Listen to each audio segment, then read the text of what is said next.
Everybody across the country participating in watch parties and in education reform efforts in your own communities. It's precisely that kind of participation, engaging the American people, giving all of you more say in the policies that affect your lives, and holding ourselves accountable to deliver real results in return, that is at the heart of a new executive order I'm about to sign to strengthen the White House initiative on educational excellence for Hispanics.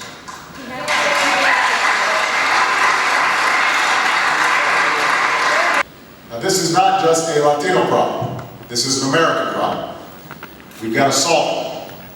Because if we allow these trends to continue, it won't just be one community that falls behind. We will all fall behind together. At a time when the unemployment rate for Americans who've never gone to college is almost double what it is for those who have gone to college. When most of the new jobs that are being created require some higher education. When other countries are out-educating us today to out-compete us tomorrow. Making sure that we offer all our kids, regardless of race, a world-class education is more than a moral obligation. It is an economic imperative if we want to succeed in the 21st century. That's why when I took office, I set two big goals for American education. One was to make sure all our students, like the ones who are here with us today, receive a complete and competitive education from cradle to career. And number two, by the year 2020, the year Javier will graduate from college, America will once again have a higher share of college graduates than any other nation on earth. That is our goal.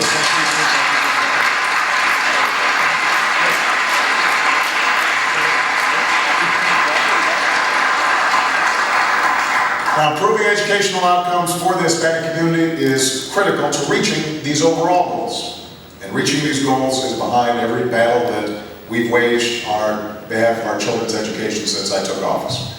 Now, we are expanding and reforming early childhood education so that our children aren't behind by the time they reach the schoolhouse door. We're challenging programs that don't measure up to compete for their funding, because if you're receiving tax dollars, you better be able to deliver results for our children.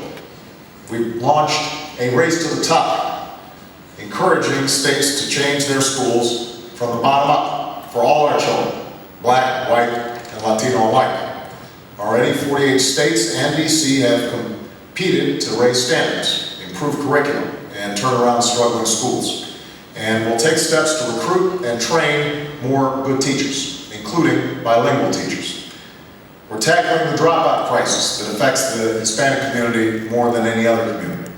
And we're challenging states and communities to turn around our 5,000 worst schools, including many of the ones that produce the most Latino and African American dropouts.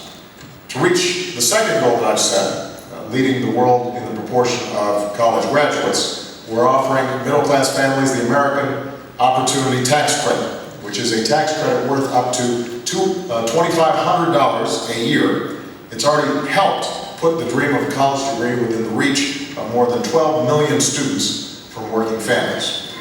We're upgrading our community colleges so that we can link students looking for work with businesses looking to hire. We're funding and implementing the post-9/11 GI Bill so our veterans, including our outstanding Latino veterans, can come home to the same chance to earn a college education as my grandfather had when he came back from World War II. We're eliminating $60 billion over the next decade in wasteful giveaways to banks that profited from a broken student loan system, and we're using that money to make college more affordable for millions of students. In fact, we estimate that these steps will make college more affordable for more than 150,000 additional Latino students. And as I've said before, Congress should finally pass the DREAM Act. I've supported this bill.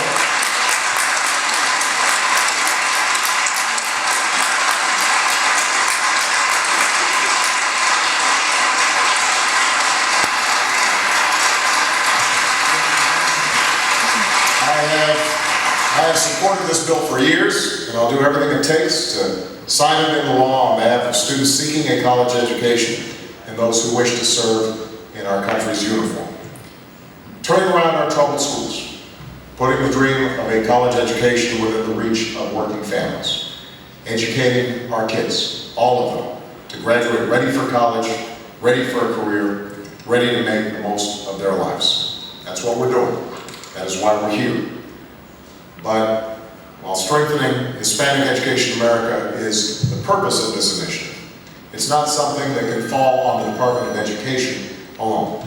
I expect agencies across the federal government to take this initiative seriously and support its mission. And it's also not something the government can do by itself. It's going to take all of us, public and private sectors, teachers and principals, all of you at home, at those watch parties, parents getting involved in their kids' education, and students giving their best, because the farther they go in school, the farther they will go in life, and that means the farther we'll go as a country. Now, I know there will be cynics out there who say that this improvement that we're seeking is not possible, that the reforms won't work, the problems in our education system are too entrenched. It's easy to think that way. This initiative, for example, has been around for 20 years, and we still face many of the same challenges. And it's true, as I've said ever since I ran for this office, and as everyone here knows firsthand, change is hard. Change takes time. Fixing what is broken in our education system will not be easy. We won't see results overnight. It may take years, even decades, for all these changes to pay off, but that's no reason not to get started. That's no reason not to strive for these changes. That's a reason for us, in fact, to start making them right now. It's a reason for us to follow through. And as long as I'm president, I will not give in to calls to shortchange any of our students.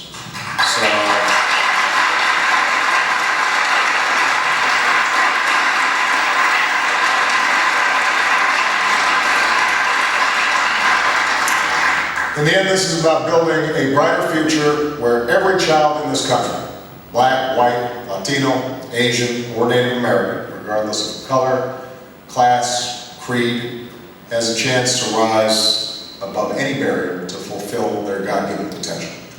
It's about keeping the promise at the heart of this country that we love, the promise of a better life, the promise that our children will dream bigger, hope deeper, climb higher than we could ever imagine.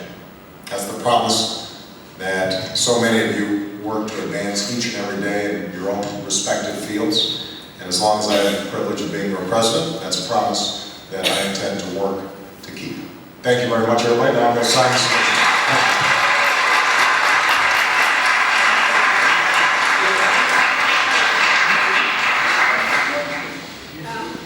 Where is he? He's in the second row. On the left. Yeah. He's taking a picture right now. He's on the president's right.